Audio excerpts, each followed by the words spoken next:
And a lot of these slides are from Hans Otto Bach's presentation as a keynote speaker at the ARCSA convention. He's a professor at the University of Fulda in Germany. And the topic is Germany, the rainwater capital of the world, and partially why they got there, and why we're where we are, which is at least 10 years behind Germany, and what we're going to need to do in order to get rainwater to be mainstream, because the Germans recognized that rainwater was going to be a big solution to their future water supplies, and they recognized this early, and they've acted upon it. Let's see.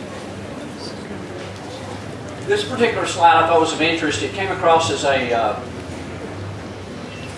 part of a white paper that the EPA just put out, and it shows where the water is currently being used in the United States. I realize it's kind of dated, being back to 1995, but it kind of shows that, I guess, most of us being domestic, that we're kind of the problem, which makes us part of the solution.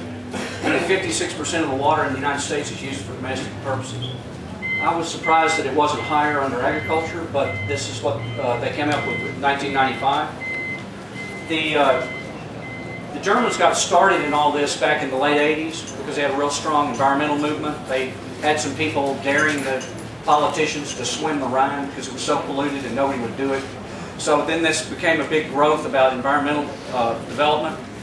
They then they were kind of in the same situation we were in. They had a big drought that came along, and their water supplies were being pinched, and they were trying to find out how they were going to get more water and for their irrigation. So they had kind of a novel idea. They instituted a groundwater tax.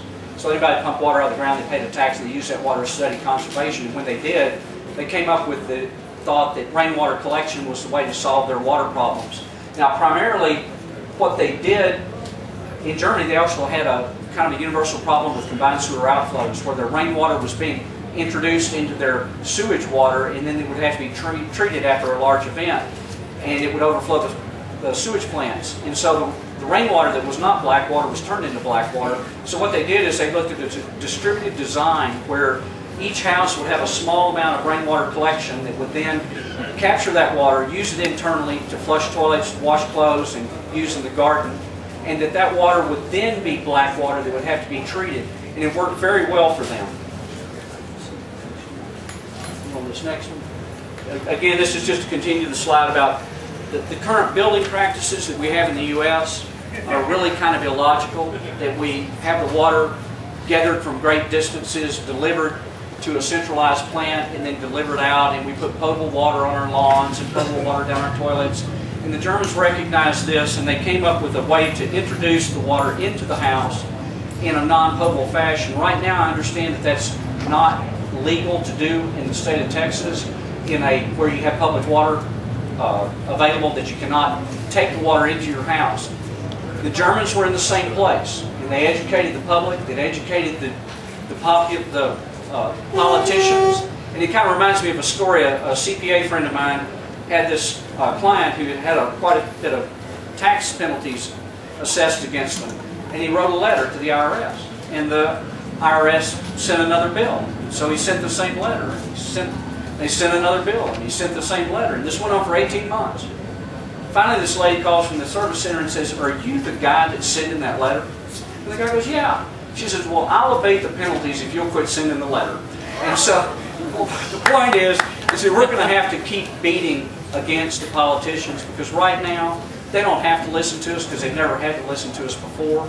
And as we get more and more pressure from the public who want to do this thing, I think we'll eventually be able to get some of these people that are kind of what I call the bird that flies backwards because they only want to see where they've been.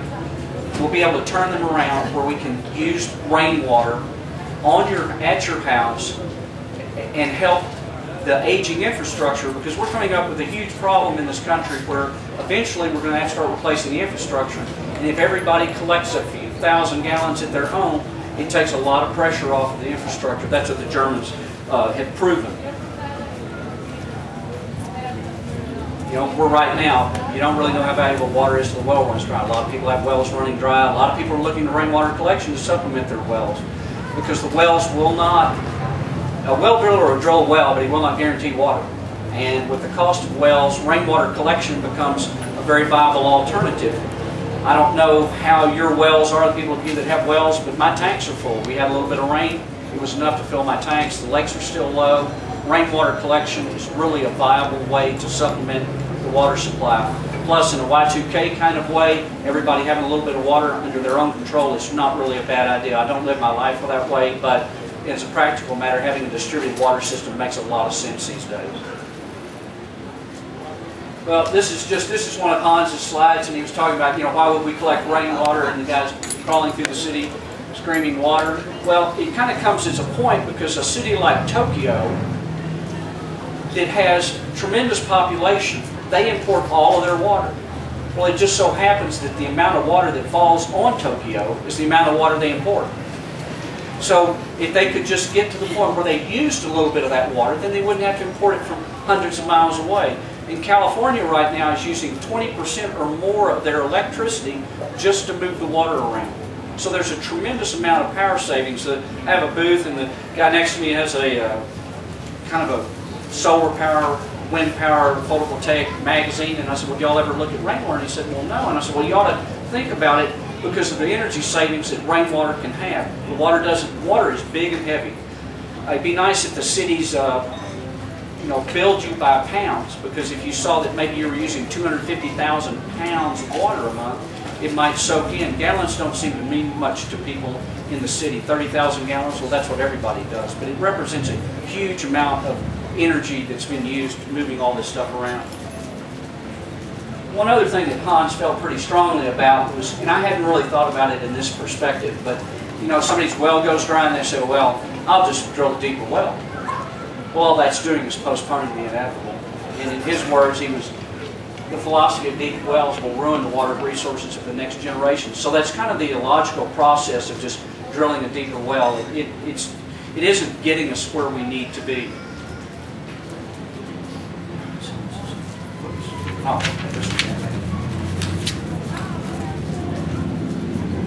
This is a slide about what the Germans do that we will probably get to in this country eventually. It's not progressing. Let's see. There we go.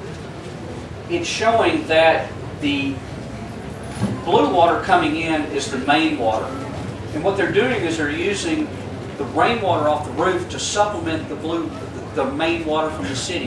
It takes less water from the city, less treatment. We have some political problems with this in this country.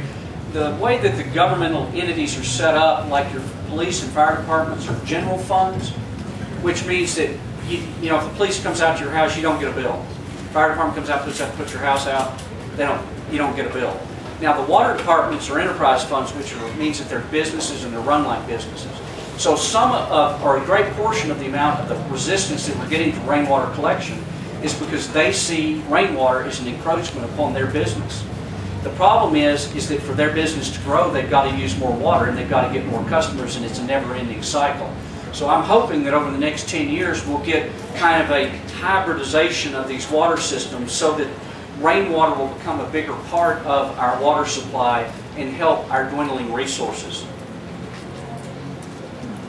Necessity requires rainwater collection in some areas.